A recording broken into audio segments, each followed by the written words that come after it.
Facebook Live here on the Cornwall Council Facebook page, where we're going to be talking about the launch of the formal public consultation for the Cornwall and IoS's Scilly nature recovery strategy.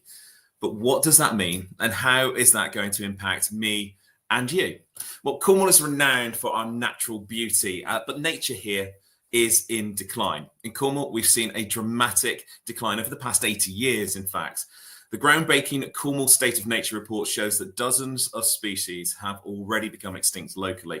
Many more are in decline. Nearly half of all of our breeding birds have declined over this time period, with 3/5 of our butterflies are now being found in fewer places. Many species have become extinct locally, including the woodlark and the turtle dove. And they're not alone, with many other species also under threat. Now, this short video will explain a little bit more. Cornwall and the Isles of Scilly are renowned for their natural beauty. From moss-filled woodland, cliffs blooming with heather, windswept moorland and seals playing beneath the waves, our landscape and wildlife are a vital part of our heritage and identity. We're all part of nature, and when nature flourishes, it can help us fight climate change, provide us with jobs and food, and make us feel happy, healthy, and connected to one another.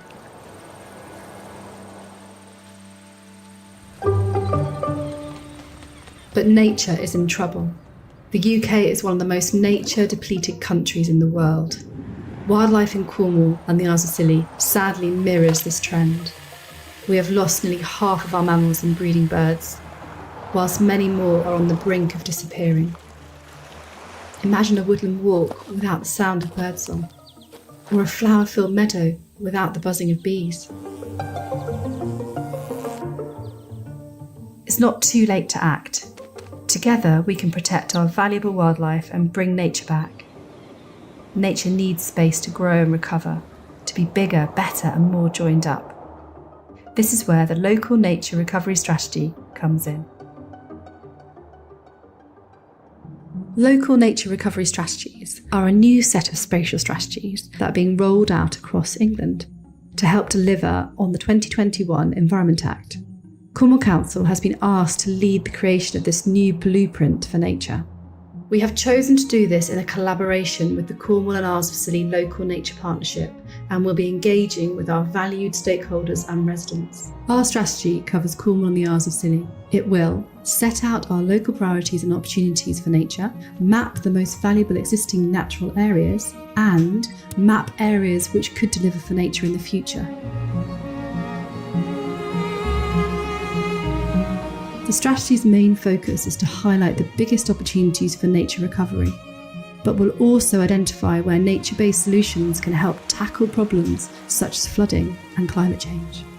It will provide a blueprint for nature recovery across the region, guiding development and planning decisions such as biodiversity net gain, which means nature isn't lost when we build things.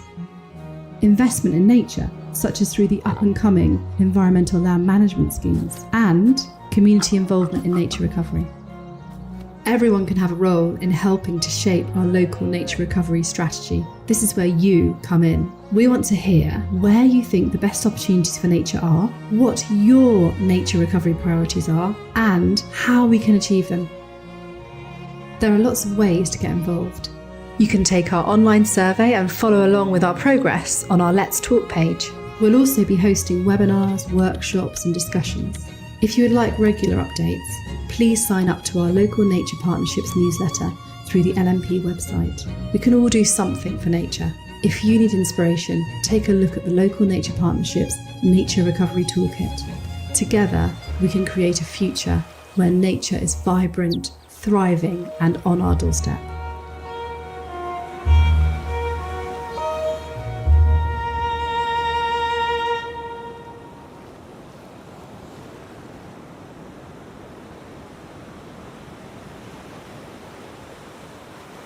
So hopefully that video explains a little bit more about what we're talking about this evening. So just to go into a little bit more detail, this is a statutory document, which means we've been asked to do this by government, and we are one of the first areas to do so in the country.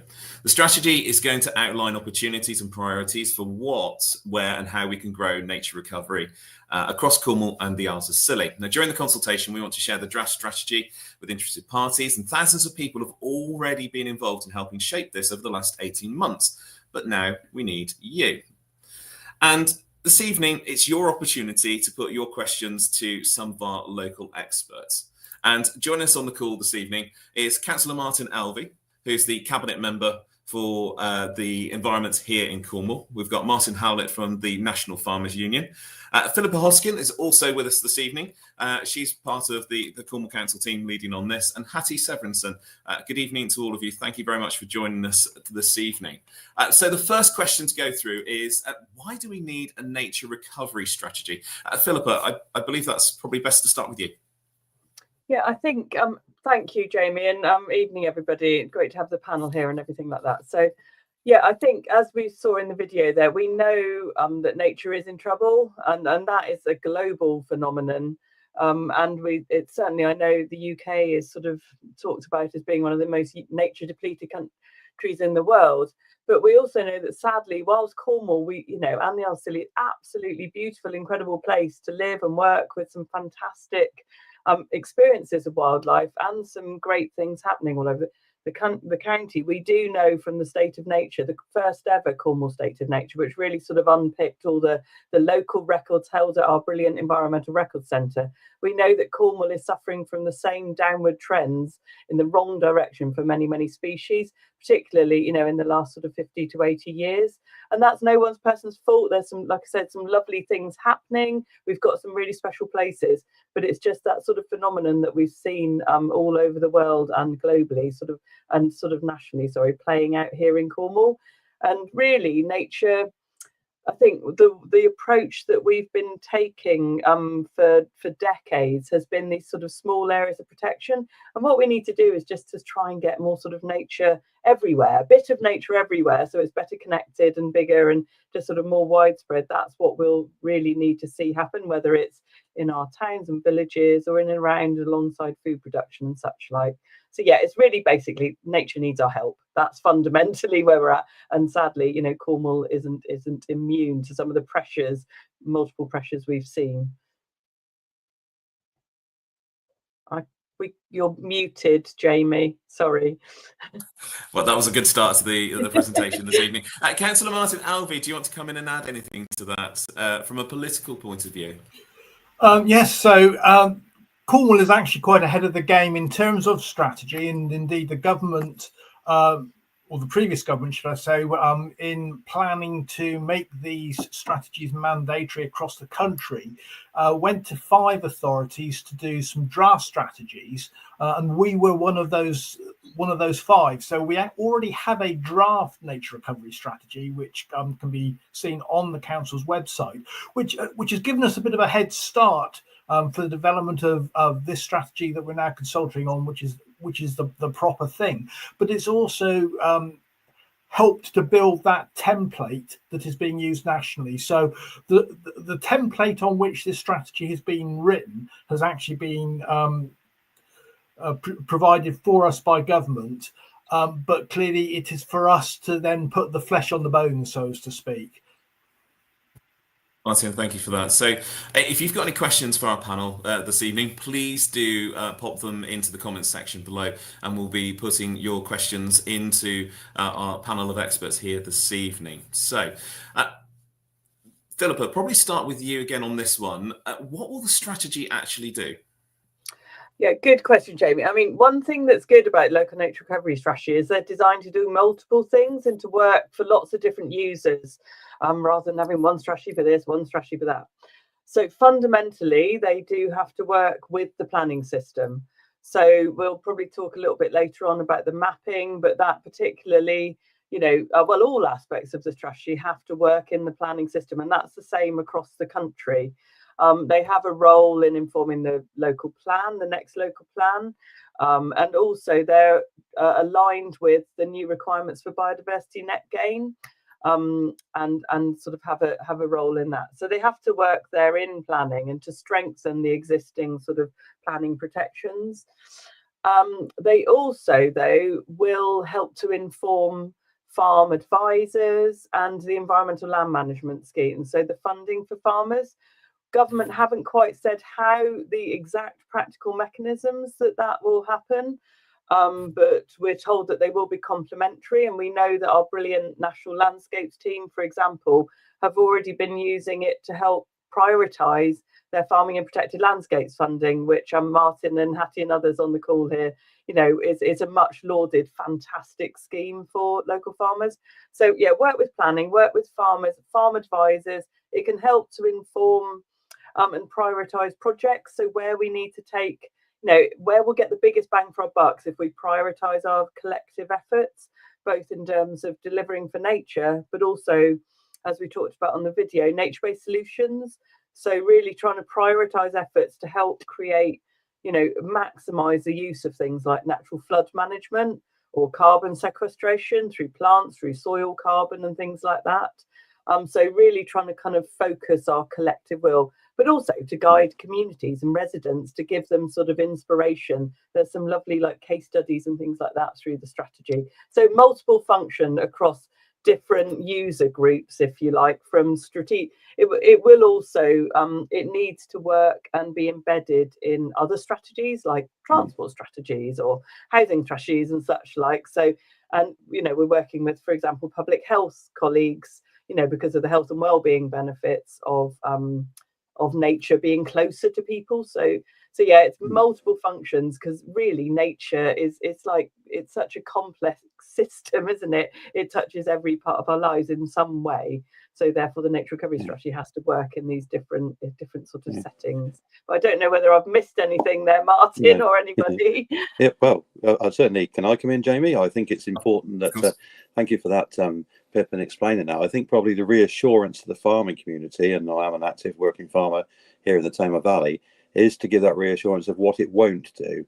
And the aim isn't to take agricultural land out of food production or find, it's more about trying to find a way of food production and nature can work hand in hand. And that's been something that, many of us for many years, particularly in the protected landscapes of the national landscapes, as they're now called, AONBs, as was, that's 30% of Cornwall, have always strived to do, to try and work in harmony.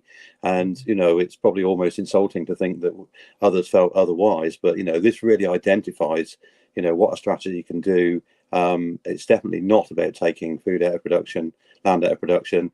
It's not to dictate to us also how we know best to look after our land. It's more of a guide and certainly not a prescription. And I think it's important that it's seen in that way. And the opportunities, there is an element that we call about opportunity mapping and areas where we can identify where best practice can work in harmony. Ecological report surveys, we all look to those on farm to see where we can add, even enhance nature even more on farm. And if that in turn then leads to a financial reward, we have to remember there's an old adage that we always say in farming, that you can't go green when you're in the red. And, it's so important, that simple message that we've got to see as commercial farm businesses, all that we are, but that if there are opportunities to enhance nature in the margins, on the field margins, in spinneys, in steep grain where it's less productive, all of those areas can offer an additional benefit to nature without actually taking away the mainstream food production from the centre or the main parts of a farm. And it's certainly, that's the way that I always see, and have got involved with this, that we see it as that positive move forward, and not, it's the carrot rather than the stick. Martyn, thank you. Hattie, do you mind if I bring you in with your role at the National Farmers Union? We've had a question in from Gordon who says, as the majority of the area required will come from farming, how are you going to engage with the farming community? Yeah, thank you. And good evening, everyone. So my name's Hattie. I'm an Environment and Land Use Advisor at the NFU. And we're in quite a unique position because where they're doing these strategies across the whole country, I've worked on different strategies across the southwest, so in Devon, Dorset, Somerset, etc. So I'm trying to make sure there's a consistent message across counties as well. And we've been working closely with the council on the best way to get information out to farmers. We've done a lot through the NFU newsletter and through emails. There's also been drop-in sessions that I'll let Philippa come in and explain a bit more about. But we've been banging the drum to say it's so important to speak to farmers, because if you want these strategies to be delivered in an effective way, people need to be on board with what the maps are suggesting and have had their say and agree with what works in their area. No one understands the landscape more than the farmers who are farming it. And what's different about this strategy compared to things in the past is it is about getting people involved and working with them. So if this is the first you're hearing about it, I really urge you to take a look at the strategy as farmers. Make sure you have your say. It is sometimes challenging to get across to all the different farmers across Cornwall. I know there's been leaflets out there. There's been drop-in sessions and a lot of different things. But if you still don't feel like you know enough, please do look on the website and look into it. And there are benefits, but as Martyn said, this isn't about telling you what you need to do or constraining you. This is about looking at what options are out there, and it helps your business to consider different ways of farming if it helps you be more business resilient. So things like improving soils, flood prevention, as that was noted in the video. So it is all about ecosystem services and benefits to your business, but please do have a look at the maps. And if you need any more information, the NFU are happy to help as well as a sort of middle ground. So feel free to get in touch. And Thank you very much for that. If it's okay to come in there, Jamie, if I can just say a little bit, thank you so much. I just want to actually thank Hattie and Martyn, and also the Country Landowners Association have been absolutely brilliant about getting information out at different stages of the strategy development to the farming and landowning community, because without them we're never going to be able to sort of deliver any of the ambitions for nature recovery. And I should just say we know it's so important, which is why we're one of the few areas I actually made the decision to recruit a farms liaison officer, Lisa Runda, who's from the farming community, who's been really bridging the gap with support of people like Hattie and Duncan from the CLA. And she's been offering, well, she's been at some of the livestock markets, just sort of out, you know, really sort of trying to get out and talk to people, as well as through the drop-ins and such like. But she's been offering sort of small group sessions as well. And that's still an offer through the period of the consultation, if anybody wants to just have a chat and sort of pore over the maps in a small group in their area. So that, yeah, we're doing everything we can to reach them because they're absolutely vital. And I should just say as well that on the back of what Martyn Howlett was saying, that we've also got support for farmers to understand some of the other private forms of finance benefit that can come from, for example, if you're in one of the Nature Recovery Network zones, you can get extra money if you wish to deliver biodiversity net gain, which is an alternative income stream. It's not for everyone, but we're happy to help sort of guide people through that so they can have a little think and know what it means. Philippa, thank you very much for that. Sorry, Hattie, go on. Yeah, I just want to say as well, for farmers on the call, we do really recognise that it's a really challenging time at the moment. It's been a challenging couple of years, changing schemes. So we're looking at the environmental land management schemes, which at the moment aren't quite fit for purpose, and there's still challenges there. We've got extreme weather conditions, and we're seeing a lot more flooding, rising prices, labour, all these things. Myself and Martyn do feed into Cornwall Council about how you have to recognise all these other challenges before people even can consider what they're doing with nature. So I just thought it's important to make that point, to say that we do understand that this feels like something else, but it is positive and it's moving in the right direction, and they have tried to make sure they're engaging with as many farmers as possible.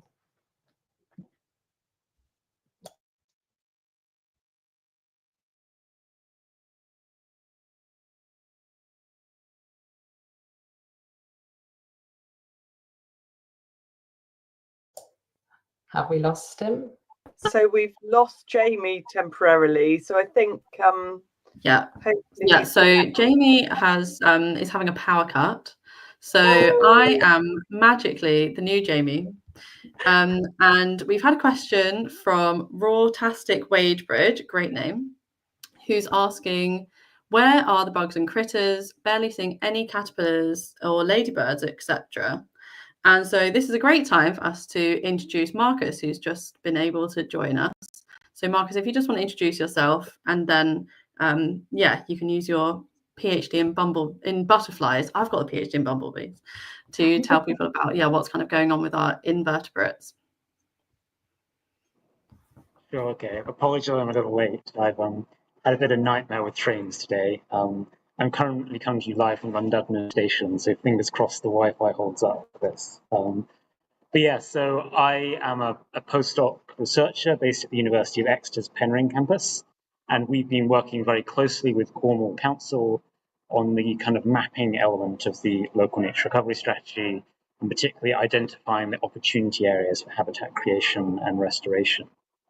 As Beth alluded to, my background is in kind of entomology, particularly butterflies. I've also done a bit of work on bumblebees in the past as well, but it's but yeah, I mean, so in just terms of that question, and this summer has been pretty disastrous for quite a few flying insect species, particularly butterflies. You know, the results of the big butterfly count that happened this summer, for example, you know, were the worst since that, you know, kind of long-running citizen science project has been, you know, been running for.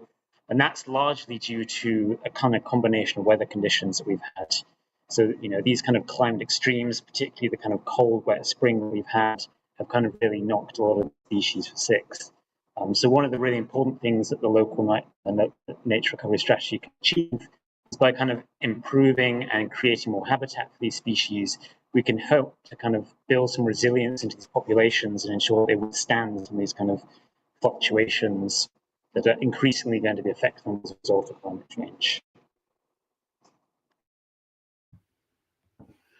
Yeah, thanks, Marcus. Yeah, it's been a not a very good year for insects and invertebrates. And then Brian's come in and said also about hedgehogs, you know, not seeing very many hedgehogs. I don't know if any of the other panel members have kind of noticed similar things and have any comments that they want to. Happy to come in, Beth. Again, you know, it's an interesting scenario, and I think it's highlighted through seasonality where we've seen better years and poorer years in terms of survival of the various species that we've just mentioned. Hedgehogs is an interesting one, and I would say probably in the last couple of years, the number of and this is not just me saying this is many farmers who just love to see countryside and wildlife all around them, and they have seen a tremendous increase in hedgehogs. I mean, I've been in Cornwall for 40 years farming, and coming previously from the Midlands, where there used to be quite a lot of hedgehogs, and always you'd see them. Sadly, the only time would be run over on the side of the road. But in the last 12-18 months, certainly early evenings, I have seen a number of hedgehogs running across the road quite successfully in our own locality, and they have gradually come back. Again, it's down to predation, and of course, you know, the larger numbers of badgers that were around were taking out those hedgehogs. But the reduction of badgers has seemed to have balanced nature, and this is sort of, I think we have to remember this, whatever we look at in terms of nature, is that nature ultimately is king. We can manage and do our best to the way we farm, the way the general public they operate in their gardens and everything else, but you know, ultimately nature does have its way of fighting back. But you know, clearly I would say, as a personal comment, that hedgehogs have come back in numbers that I have not seen around for years.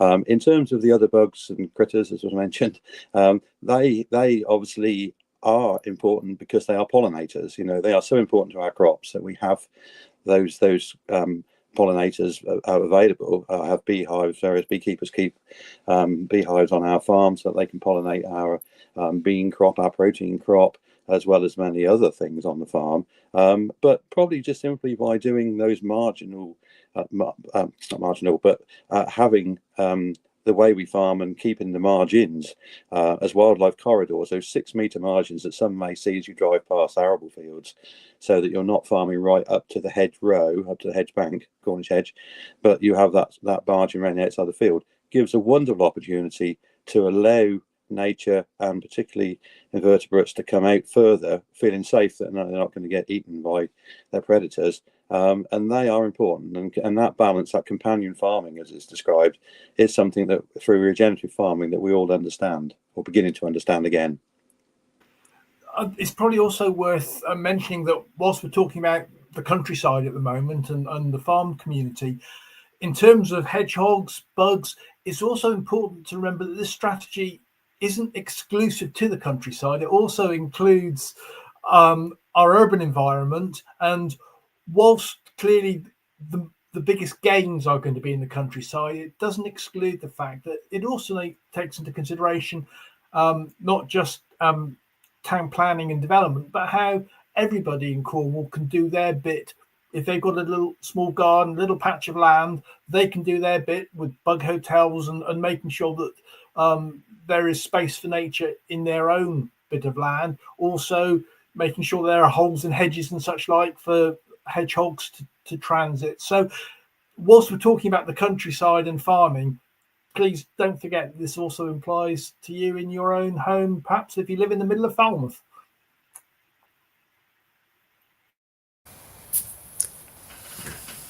So just apologies about that, first of all. I had a random power cut. I think it's all the work that's been going on to repair the network after the storm at the weekend. And hopefully everyone who's watching this evening didn't sustain much damage in that bad weather.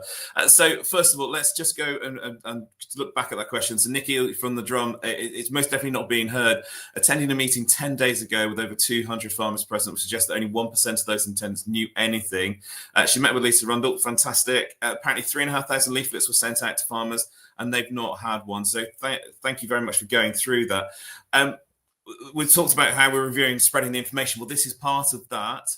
And we want people to be involved. We want you to be asking questions this evening. So if you have got questions, please do put them into the comments and we will come to them as soon as we can here this evening. Beth, thank you very much for sitting in the hot seat and looking after things just then. Right, moving on. I'm going to talk to Councillor Martyn Alvey. This is a question for you right now. The marine side of nature is not included in the strategy. Why is that? So Cornwall actually wanted to include marine in its strategy, and indeed when we did our draft strategy, we did get our feet wet. I say unfortunately, the government has been very prescriptive in saying that we couldn't include marine. So this strategy only goes down to the low water mark.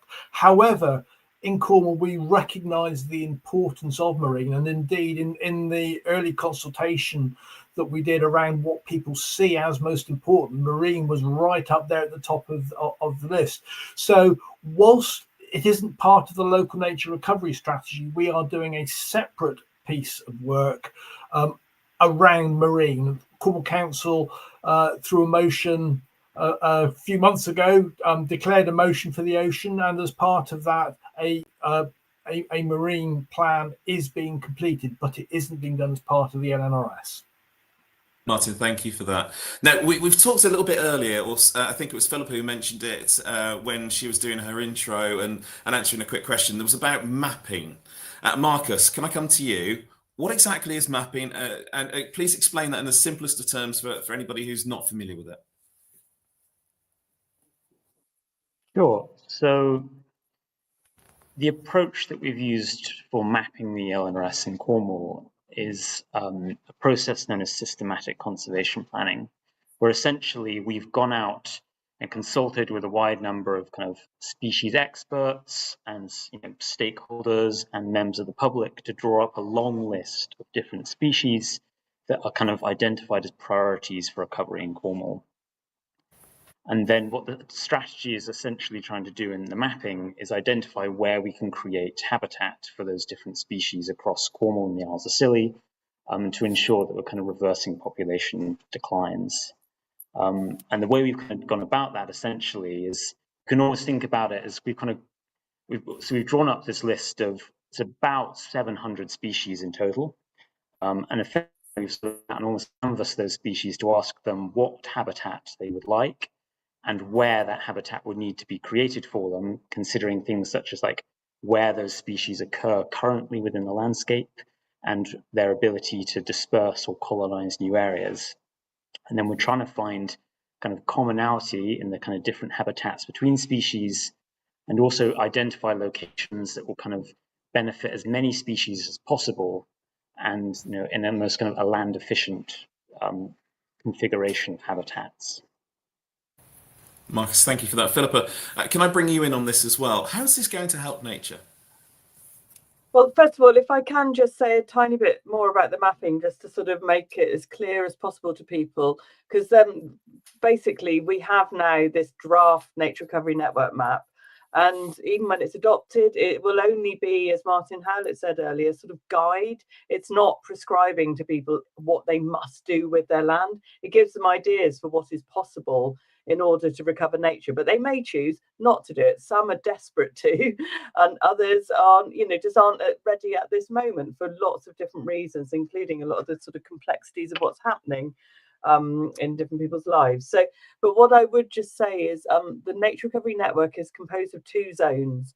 Zone 1 is what we call the existing nature that's been set by government. It's a lot of the areas that people may know as sites of special scientific interest, special areas of conservation. They already have a role in the planning system as environmental designations, and that covers about 15% of Cornwall and the Isles of Scilly's land area. And then Zone 2, which is the opportunity areas that Marcus was talking about, that's areas that could be suitable for creation of habitat, or it's habitat that's already there, but it needs our love, it needs restoring. And in the draft maps that people can comment on, that covers about another 30% of Cornwall. And let's not forget, the target that we're trying to achieve is that 30% of our land, rivers and seas in Cornwall can be, and the Isles of Scilly will be well managed for nature by 2030.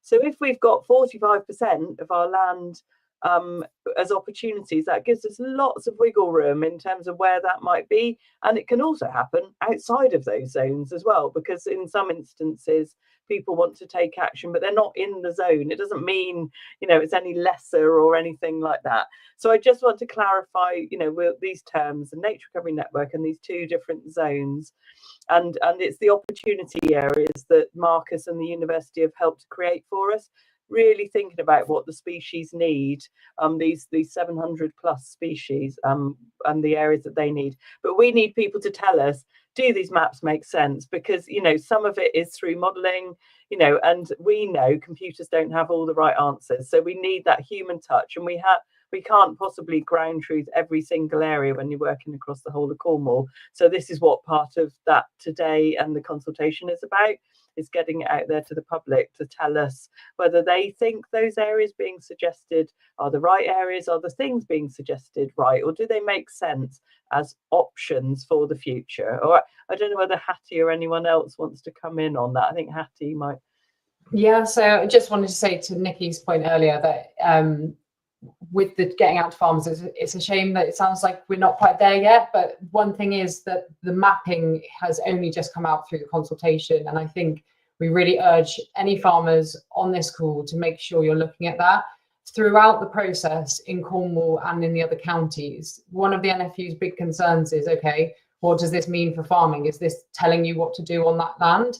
And we've been reassured throughout the process, we're checking with DEFRA that it is guidance on what is best in that landscape. So if you on farm were looking to do more for nature, it will kind of guide you on what is best for your landscape, but it's not telling you you should be doing it on that land and it needs to be done. And that was something we were really concerned about, and we've really tried to make sure that's ironed out and hopefully try to get that message across as much as possible to farmers on the ground. But by all means, if there's other ways that you think Lisa and the Cornwall team need to be getting in touch more, if it's through the NFU or other channels, I think it is just so important that as many people are getting involved in this as possible. It's a big ask because there is so much else going on, and I'm sure you get so much information all the time that it's hard to keep on top of it. But I think this one is important to just have a look at the mapping. If you think that's what your landscape does for nature already and it can be improved, then just any input would be really useful. Can I also add, Jamie, perhaps coming in terms of understanding on an individual farm whether or not the mapping is accurate enough to your own needs, it's then a very useful tool to be able to go forward. We're already seeing a change in direction of travel by DEFRA and through Treasury pressure away from where we were previously going with the transition, what was termed public goods for public funds, through the various stewardship schemes. As they get tighter and tighter, we're seeing it currently at this moment in time from the point of view of being able to access those funds. the move towards green finance and private finance is still very much on the agenda, and something that we as farmers have got to react to if we want to take advantage of that support, that level of support, the public support. And probably the good example of that, we mentioned it briefly early on, in the 30% of the area of Cornwall that's under protected status. The opportunity that's been there for the last 4 years through Philippa, Farming and Protected Landscapes, has shown that farmers are willing to engage, knowing that they can make a difference for nature and also add to the bottom line of their farm business. Biodiversity net gain, the woodland schemes, elms, as we've mentioned, environmental land management, all of those are out there as opportunities to add value to our bottom line. And I always see my nature on the farm not just as a given or not as something that is always there, but it's part of an asset of the farm business, just the same as the farm buildings are, as the stock or the way we farm are. If it can add to the value of the farm business, then it has to be considered in the round. And this is very much the direction of travel that we seem to be going forward. But within Cornwall, we have another leading project called linking investment in nature in Cornwall, which is a platform to identify early stages of green finance. Tamar Valley National Landscape are also one of the pilots for for another one that is given opportunity for farmers in the Tamar Valley and other businesses to take benefit from having that platform. And across the region, possibly Hattie might want to come back, but Nature Southwest, which is a Natural England initiative, are all out there trying to help move that direction of travel to help assist and promote nature in farming. So I think there's a lot of opportunities, and it all starts with the maps, because at the end of the day, you know, those ecological reports and the mapping that's been done by ESI, Exeter University, has hopefully will be a useful tool for us all to use.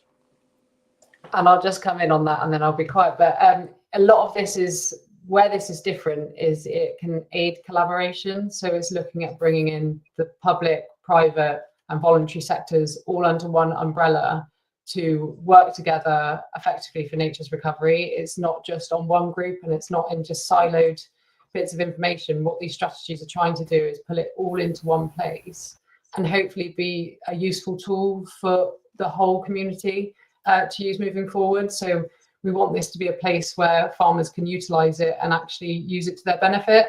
And that's why we're working with the councils to get that right. Marcus, can you just come back in for us a second, because you're the mapping expert for us, and just sum up what we've been kind of hearing there. Sure. Yeah. So I'm just kind of following up on what Hattie was saying. So essentially, what these maps are trying to do is they're giving an indication of, based on the kind of species that occur in your local area and the kind of habitats of those species, what would be the kind of particularly beneficial habitats that you might like to think about creating on your farm. So that's kind of the way to kind of think about this. It's kind of, you know, guiding, you know, what you might like to think about in terms of habitat creation. Marcus, thank you. So if you've got a question for one of our experts, please do put them into the comment section on the Facebook Live right now, and we will put those questions to our experts before we finish at 7 o'clock this evening. So pop your questions down below and we will get to them as soon as we can. Now, just carrying on with the talk about mapping at the moment, will the actual mapping process affect any planning applications someone may want to submit in the future? I can come in there and just help and to try to explain this. So the local nature recovery strategy, which includes the document and the maps, will be a material planning consideration once it's adopted, which is due around March next year. And also basically Cornwall already has a nature recovery strategy sort of policy at the ready, because we've got this climate emergency development planning document, which is actually a sort of groundbreaking, sort of cuts across many aspects of our response to the climate emergency, of which nature and nature-based solutions is just one of them. So there is a policy whereby planning applications after adoption will have to sort of have regard for the strategy and the maps, particularly, you know, if you're in any of the nature recovery network zone. We're working with our planning colleagues to unpick what that means in practice, you know, because there's already lots of, you know, legislation and such like trying to protect nature. So it's anything additional that's going to be sort of proportionate. It's not going to suddenly like stop planning applications for barn conversions or something like that. You know, it doesn't have that sort of powers at all. But we're working with our planning colleagues, and there will be further guidance released to clarify what it means in detail. But I just want to reassure people that it's not going to be, you know, this does not have the powers to suddenly sort of prevent some of the sort of typical smaller developments that we see, particularly on some of the farmland. I think there has been a little bit of, you know, and I can understand this, but I think there has been a little bit of misinformation sort of going out there, probably in the absence of the absolute black and white clarity.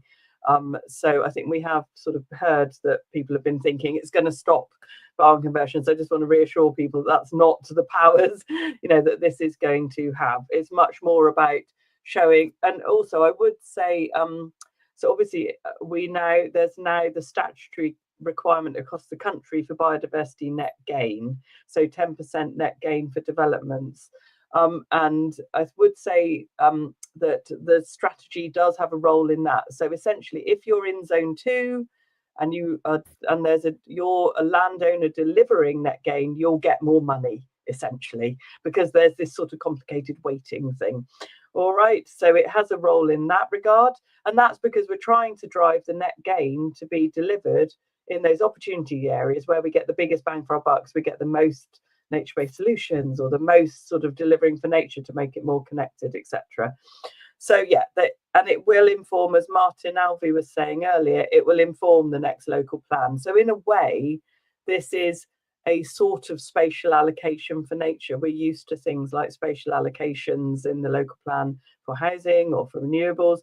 This can inform some of that spatial allocation for nature. But as with all planning, all decisions are always made on balance. There's lots of different things that have to be weighed up. And this is just one of them. And I don't know whether Martyn Alvey wants to come in more on this at all, if I've missed anything. No, I think you've highlighted biodiversity net gain, and I think that the thing to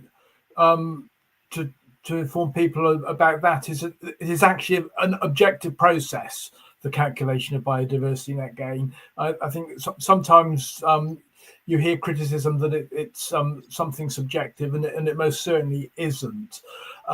It's measured on a matrix. The other thing that people sometimes don't realise is actually when you're looking into development, most of the biodiversity is often in the hedgerows rather than the field that is being dug up and turned into housing. So it's a recognition that biodiversity net gain can be happening in the surrounding area of the development, rather than being concerned about the fact that yes, it is a grassed area or an agricultural field that is currently being developed. The bionet gain is the whole site, the whole red line within which that planning development takes place. On some occasions where the developer isn't able to get the correct uplift in biodiversity within their site, they can go for a biodiversity net gain offset, where again, this is where perhaps the local farming community can benefit by that developer actually paying a sum of money in order for that net gain from their development to actually be transferred to another site. And we've mentioned the Link project. That may well be an opportunity whereby they can actually buy those biodiversity net gain credits through this council matching site. But what I would say is that when bionet gain is being purchased off site, there is an expectation that it is as near to the actual development as possible. So it's not a case of building a housing estate down in Penzance and then putting some biodiversity net gain up in Bude, that the ambition would be that hopefully would be within the same parish or the same immediate area. Martyn, thank you very much for that. So we have had a question come in from Nikki. I'm not sure whether this is a question for Philippa or Marcus. So I'm going to put both of you on the spot. Why was the existing land management not taken into account when creating these opportunity maps? So we know there are some very good things happening across the county and the Isles of Scilly in terms of land management, using the different schemes available to farmers. But I suppose fundamental, and this, the maps the fact that hasn't been mapped isn't in any way to sort of diminish that. It's more that we're having to look for the opportunities for where more things can happen, sort of above and beyond the good things that are already happening. So yeah, essentially, I don't know whether Hattie or Hattie may have you, because she sort of sees some. I don't want to put you on the spot, Hattie, but obviously that what's happening in some of the other regions. But yeah, we're not aware that other areas are doing it that way either, because it's not about what's already there, it's about what could be there in addition, isn't it?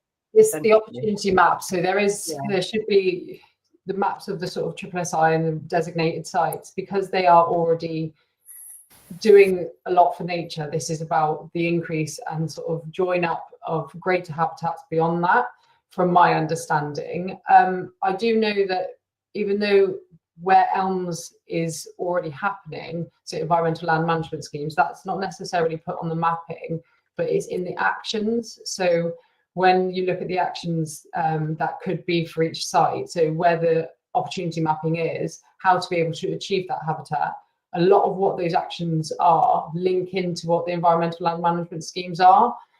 So it's kind of, you map what you want, what habitat is best suited there, and then you can achieve that through different schemes. So this strategy won't set out how to use those schemes, but they're there and can be linked up. And I think that's something we can look into the future. I saw that there was also a comment about soils. That's kind of similar in the sense that once you understand where those areas, opportunities to improve nature are, then off the back of that, you can have actions that help improve soil quality. So things like cover crops, different farm practices, and reducing runoff, all these different elements, but that will be in the action section rather than on the mapping. So I'm going to bring in Martyn Howlett on this. Martyn, as a farmer, Julia's put a question saying, how can you tell us a bit about how soils will be involved or supported, and also the education on this with schools, etc. So how are soil quality going? How is it going to be impacted and supported by this? Well, obviously, from the point of view of the initial mapping, areas and soil types were taken into consideration. Large parts of Cornwall are called Cornish Cllr, unusual name, but that's what it's described as. So Shillet to you and me, and that obviously is fairly free draining, and equally has its challenges then into retaining the topsoil, so valuable to us. Farming generally in the past has been criticised for not looking after their soils, but when the growing movement towards regenerative farming, of which I practice here also, over the years has really identified, over the period of time, has identified how the soils were used to be looked after by our grandfather. And if you want a definition, my definition of regenerative farming is taking the best of what grandfather did, not necessarily grandfather individually, but going back 2 or 3 generations, the best of what they did before the days of modern chemicals, fertilizers and such like, and then putting the modern technology twist to it so that we can understand. There's some wonderful examples of that happening across the county.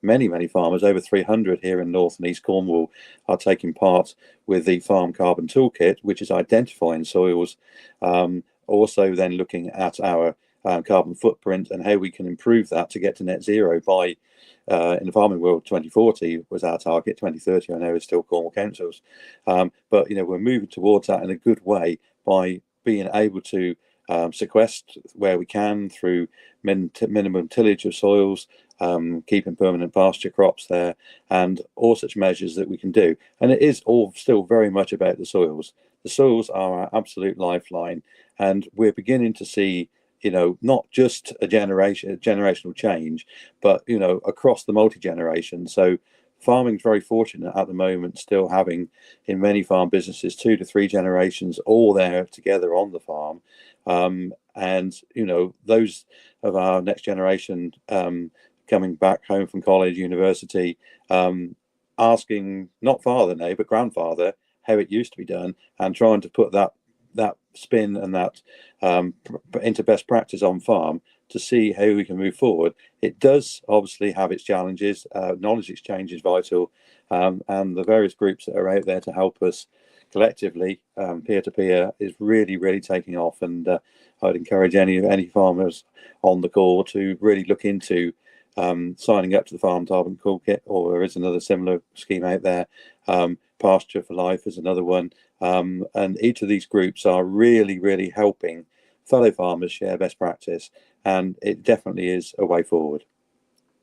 Marcus, just going to bring you in very quickly to talk about the importance of soil when it comes to carbon capture. So it's worth also emphasising that in addition to the kind of species conservation that we're trying to achieve through ONRS, one of the other things we're interested in is trying to deliver ecosystem services, and preventing soil erosion and carbon sequestration, important services that we've tried to target the LNRS for. So using some previous work that my colleague Jonathan Mosdale worked on as part of the Lagos project, we've identified soil erosion hotspots across Cornwall, and wherever possible, we have tried to weight the allocation of the opportunity areas for the nature recovery strategy towards those locations that currently have very soil erosion. The idea of kind of restoring semi-natural habitat could help reduce that, and also have added benefits, things like water quality. There have also kind of targets that we've kind of set for kind of trying to meet carbon sequestration through kind of different habitat restorations. So that's also taken into account when we're trying to sort of allocate suggestions for different habitats across Cornwall. It's thinking about also how much carbon those different habitat types, such as grasslands or woodlands, wetlands, etc., how much carbon those could store. Marcus, thank you very much for that. Now, Councillor Martyn Alvey, what are the economic benefits of nature recovery to Cornwall and the Isles of Scilly? Well, clearly, our farm businesses in themselves are a key economic driver in Cornwall, as is tourism, and people do like to come and see nature. The economic drivers are actually clear in terms of, as I say, supporting farm businesses and tourism, but also it's the opportunity that it brings us in terms of Cornwall's ability to showcase itself as a leader in nature recovery.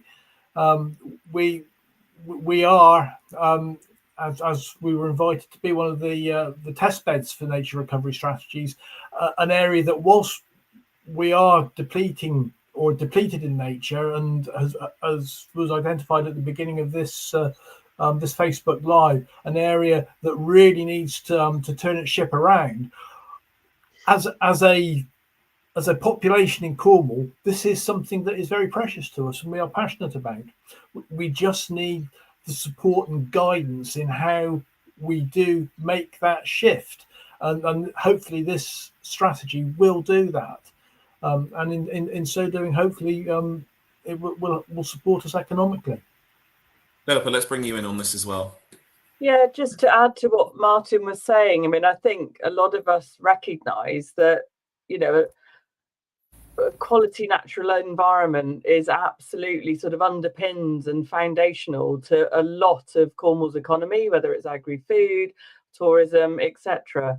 So, a lot of us live, work and play here because of the lovely environment. And we know as well that more nature can make, provide savings to society as well. So the so-called sort of health and well-being benefits, we know that it can keep people out of hospital, it can help with mental and physical health and well-being and such like.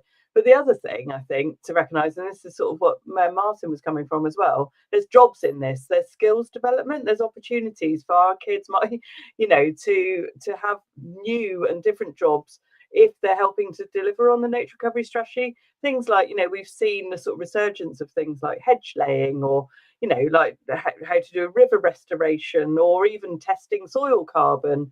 Those are jobs that certainly I didn't. Some of those weren't around as an opportunity, certainly when I was growing up here in Cornwall. So it is a growth area as well in terms of jobs and skills. And we know that lots of our Cornish businesses are essentially marketing themselves on our wonderful environment. So I think, but we've got to bring nature closer to people, really, I think, because we do have this thing called shifting baselines where, I grew up in Cornwall. There's butterflies I used to see when I was wandering around in the garden, growing up here. Sadly, my kids don't see, but we start to forget as we go through the generations. And the richer it is, the more nature can help us, but also create that resilience for communities, our businesses, and our communities dotted around the county, helping to protect us against flooding and things like that. So it really does work hard for us if we can support it and make it a bit richer, really. So we are running out of time for this evening's Facebook Live. These are really quick fire questions for all of you to perhaps answer with a really quick response. What are some of the great examples that you've seen that are already happening across Cornwall? Philippa, perhaps start with you. Oh gosh, where do I start? I suppose I'm going to come up with maybe some from the Forest for Cornwall. And, we were all inspired by the Cornwall Sustainability Awards on Friday, where we had anything like in terms of tree planting from all the WIs, so those tree planting through to some of the incredible farmers and growers that we saw. There was ones at Roshewick, Trinidad. They're just everywhere. The things that are happening in corners of Cornwall, in our villages and on our farms. That's what, one of the things that I'm really inspired by.